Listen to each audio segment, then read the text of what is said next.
Thank you, Jimmy. Well, we survived the last legislative session, and I have no idea what's coming up for the next one. So, no, probably the one of the main topics in healthcare will be trying to take care of and supplementing Medicaid. There will probably be quite a bit about our water that we have in Oklahoma. Texas in particular wants our water, and there's a certain amount of people who want to sell water to Texas. I think it's a bad idea myself, but we'll see what happens there. We want to preserve our natural resources. We're blessed to have what we do have in Oklahoma.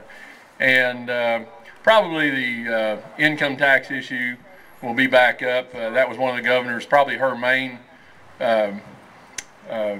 objective this last session. And if we could replace that money by doing away with some of the tax credits that don't create jobs in Oklahoma, then I'd be all for. I don't like paying taxes. I don't know anybody that gets up in the morning and says, I want to pay taxes today. So, but we have to have a certain amount of money in the state coffers to provide the services that we provide. And I will say this real quick, and I'll hand it over to Jimmy and the senator. I don't think anybody here believes that we ought to do everything in government.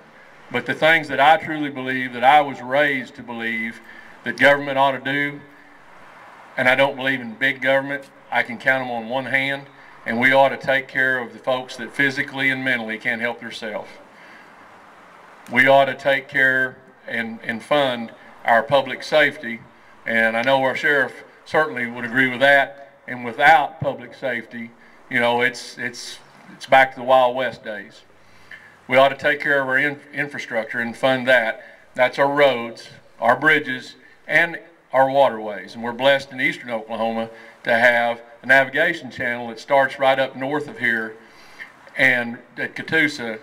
And I say it starts there, it doesn't end there. It goes all the way to the Gulf of Mexico. And also our education system. And I know that we've had a lot of legislation the last few years to reform our education system. We don't have all the answers, and probably ought to put more at local control and less at the legislature. But we do need to fund our education system. One thing, agree with it or not, run efficiently or not, we're the only country that provides an education for every child if they can't afford or don't want to go to a private school or to homeschool. And we do need to keep on working and to improve the money that goes there to improve the education system. There's no doubt.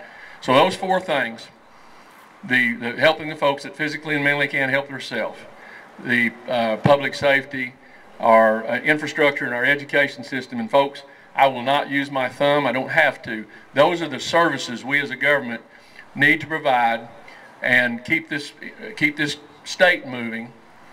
And we hear a lot about, well, you need to run the government like a business. I truly believe government should be run business-like, but we provide services. That's the difference from that in a business. But we need to run it more efficiently. We do.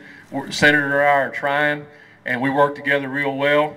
And I'm blessed to have her as a senator. Kim, I really appreciate you. And she hasn't thrown me out of her office yet. I think that's a plus. I thank you all for having this tonight. I think you need bigger cups with more ice cream in them. If you look at me, you'll see why. But thank you very much for the chamber putting this on. Beautiful evening. And you guys all take care, go home, and go with God on your way home and safely. Thank you very much.